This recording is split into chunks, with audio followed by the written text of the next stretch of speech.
Okay, isang dowel ang ating nililinisan.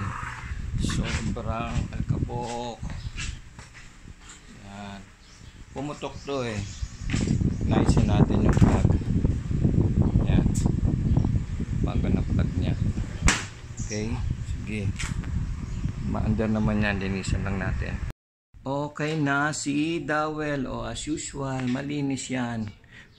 Mula sa head to toe, ayan okay, syempre may kalawang kasi may ng klase ito ng dowel, malalambot ang mga wire nya miski yung mga plastic. Number 1,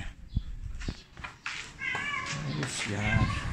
Kung malakas din na palitan capacitor nya 2, ayos pa yan, nilinisan na lang kung masyado marumi. Number 3, 2 swivel. Yan, okay. Pinalitan lang ang niyan, wire, pumutok. Nabalatan yung kabilang side, siguro nagkadikit.